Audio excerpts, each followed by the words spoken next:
¿Cómo presentar esto? Yo creo con los sonidos directamente.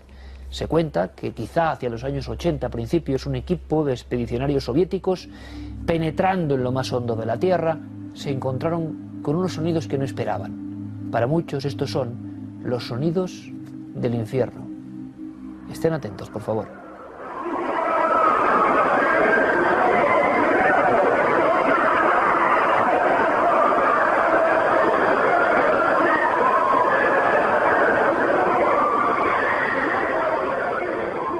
Estos son los sonidos del infierno, por lo menos es lo que se ha publicado.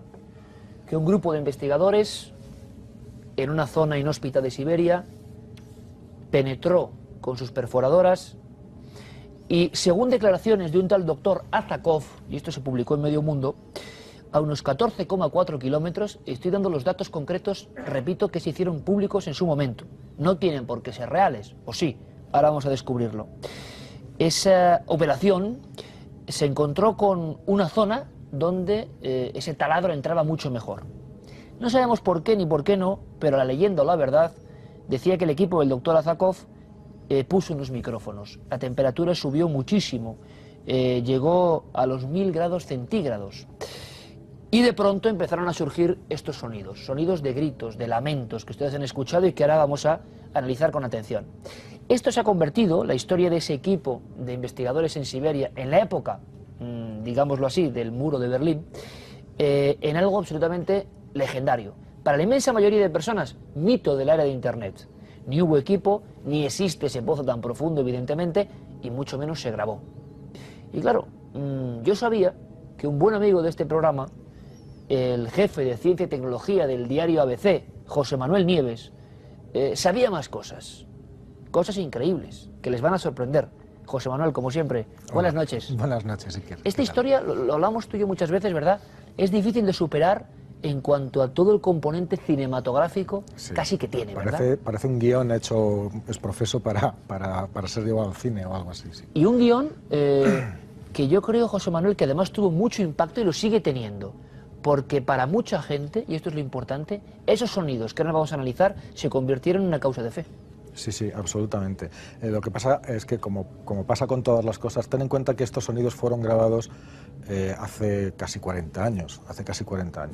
El experimento científico o el trabajo científico al que hacías referencia es real. Claro, esa es la primera, que yo creo que ya me quedé aquí diciendo, ¿cómo, José Manuel, que no es leyenda urbana? ¿Que no se lo han inventado unos tipos? No.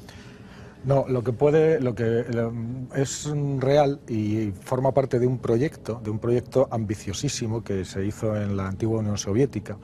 Sabes que los soviéticos se caracterizaban por hacer proyectos majestuosos, muy grandes, y desviaban ríos y colocaban, ahora este lago me lo llevo a otro lado. Bueno, pues uno de estos grandísimos proyectos de la Unión Soviética querían perforar la corteza terrestre. ¿Con qué objetivo? ¿Por qué? Ni más ni menos. Pues para hacer estudios geológicos, querían llegar concretamente. La corteza terrestre es una capa muy delgadita, pero que tiene entre 35 y 70 kilómetros de espesor según las zonas del mundo, ¿no? Entonces, en la península de Kola, en Siberia, el espesor de la corteza es de 35 kilómetros. Entonces ellos querían perforarla completamente para llegar hasta el manto terrestre. Es una zona de transición entre donde se acaba la corteza y empieza el manto, que se llama Mojo. Es un diminutivo de la zona de Mohorovicic, que se llama Mojo. No lo consiguieron porque se encontraron con dificultades técnicas a bastante menos profundidad de 35 kilómetros, ¿no? A 12 kilómetros y 300 metros, una cosa así, tuvieron que dejarlo. Pero una cosa, José Manuel, que esto es muy importante, y Dime. me gustaría además que viéramos alguna imagen. Este lugar existe y este proyecto es real, y esto pasó de verdad. Ahora vamos a ver qué son las voces. Esto es lo que estabas hablando, el pozo de Kola. Claro, exactamente. No solo existe, sino que es un proyecto científico, un proyecto geológico que duró más de 20 años. Es decir, duró desde el 24 de mayo de 1970, que fue cuando se empezó a perforar, y se fue cerrado completamente, o sea, clausurado el proyecto en el año 92. Pero se dejó de perforar un par de años antes, en el 89. Y ya te digo, a la profundidad que antes hemos dicho, ¿no? A 12.262 Es una barbaridad, metros. es mucho más del Everest hacia abajo, ¿no? Claro, no, de hecho, es la mayor perforación que se ha hecho hasta día de hoy. Es decir, aunque hayan pasado 40 años, no se ha conseguido llegar más abajo, perforando. Y tenemos las perforadoras, me gustaría que viéramos algún detalle de esos gigantescos taladros. Entonces la historia es que este equipo existe, al parecer alguien es indiscreto en aquella época. La historia, creía mucha gente que era del año 90, 91, se hace pública en internet en el 95. Eso es una perforadora, claro. efectivamente. ¿Esto qué es? Esto es un taladro, esto es una broca con una serie de taladros con puntas de diamante que se utilizan para perforar las rocas. Son parecidas a las tuneladoras que hacen los túneles del metro, ¿no? Lo que pasa es que esto es hacia abajo. Y claro, imagínate bajar eso más de 12 kilómetros, perforando continuamente, ¿no? Vale, y nos cuenta la gente de la leyenda, la información que creíamos completamente apócrifa y que es real, que llega un momento, llega una distancia de perforación donde encuentran un gran calor. Y entonces deciden cómo grabar. Aquí hay muchas dudas. Pero también hablando con miembros del CSIC, el doctor Balbuena, geólogos y diferentes especialistas, nos hablaban que sí, que se han hecho grabaciones. Vamos paso a paso. Que se ha grabado esas profundidades. Vamos paso a paso. No sabemos si este sonido efectivamente se grabó o no se grabó. Ten en cuenta que durante 20 años pasan muchos científicos y hay de todo.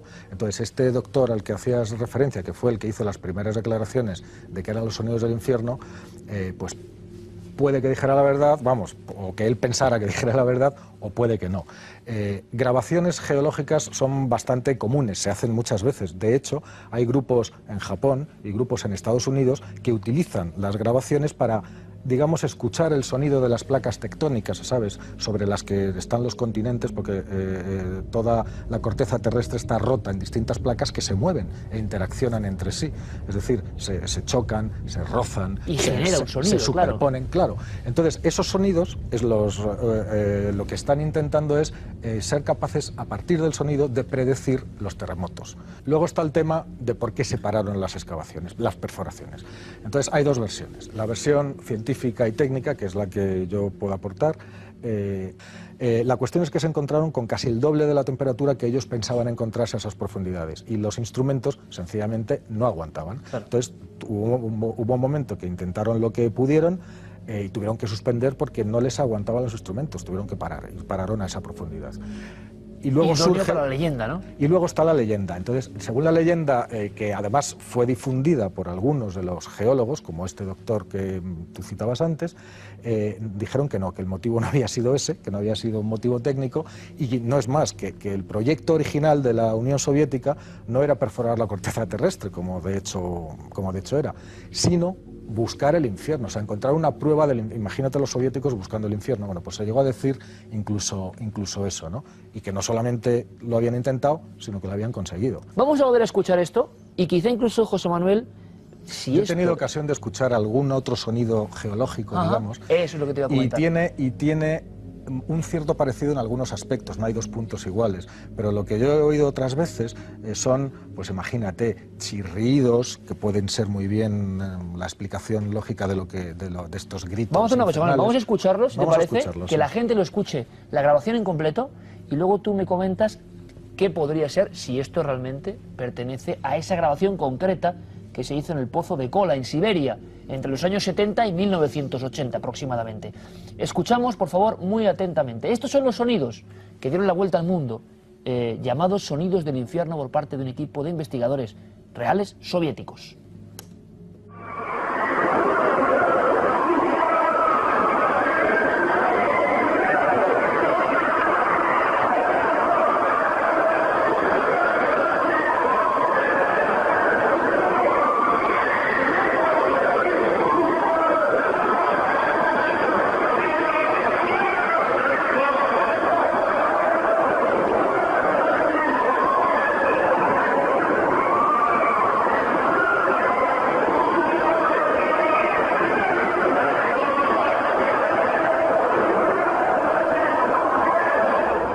Yo creo que hay una cosa que está clara. Tú y yo que somos periodistas, tú periodista científico y siempre riguroso y desde hace muchísimos años, esto puede ser lo que sea, pero desde luego que impresionar impresiona y que está hecho, o bien porque fue real, o quien lo hizo intentando generar una leyenda, sabía tocar la fibra sensible más profunda, está claro, ¿eh? Ten en cuenta que después estos sonidos han sido utilizados por sectas, por congregaciones, por fundamentalistas de distintas religiones como una prueba científica, lo digo entre comillas, de que el infierno existe. Y mucha gente lo creía. O sea, tenían algo los sonidos para Eran como tan reales que... Sí, lo digo porque ahí también hay un factor importante de distorsión de esto, ¿no? Sobre el origen. No sabemos exactamente este doctor quién era, ni en qué pensaba, ni qué es lo que creía, ¿no? La cuestión, José Manuel, es ¿a qué se puede parecer esto? Clarísimamente escuchamos gritos, alaridos, lamentos, y una cosa muy curiosa, si uno quiere hacer una broma burda, lo hace y punto, como hablamos muchas veces con las psicofonías. Esto tiene una pátina de algo que desde luego, si quiere asustar, da el efecto, porque es muy real, muy raro, tampoco es exagerado, es... Y claro, cuando se empezó a difundir en algunas emisoras de países del orbe soviético, pero que había más libertad, causaron un impacto de inmediato. Estados Unidos. En Estados Unidos es donde llega el momento álgido, ¿no? Claro, en Estados Unidos, donde es cogido directamente por por muchos grupos evangelistas y por grupos creacionistas, es decir, esto es como miel sobre hojuelas, ¿no? Para el infierno físico, no como decía Juan Pablo II, de un lugar del alma, ¿no? Y grabado por científicos serios, ¿no? Entonces, pues imagínate lo que da de sí eso. Claro, y ahora llega la gran incógnita, ¿no? La gente, muchos están diciendo, bueno, ¿y qué es? No sabemos qué es. Sabemos que el lugar existe, que los equipos grabaron, que el Pozo de Kola es una realidad, que se acabaron las obras abruptamente. Eso ya es mucho más de lo que pensábamos, que era una leyenda inventada en Internet. Ahora, ¿se puede parecer algo? Pues escuchado lo que hemos escuchado, se parece a un montón de gritos, efectivamente. Pero imagínate a esas profundidades, las rocas, que además así está en el proyecto científico, tenemos rocas de 2.700 millones de años de antigüedad, que es una barbaridad. Y el subsuelo de la Tierra no es un lugar quieto. Ya te digo, es un lugar que, como está con las placas, están en continuo movimiento. Entonces, ¿qué tipo de sonidos pueden hacer kilómetros o miles de kilómetros de rocas friccionando entre sí? ¿Y qué eco puede producir eso a través de un pozo, pues, ¿no? Exactamente, a través de un pozo de 12 kilómetros. ¿Qué tipo de emanaciones de gases, qué tipo de lavas fluyendo puede haber? Pues podría ser bastante más parecido a esto que gritos, que también se parece, ¿no?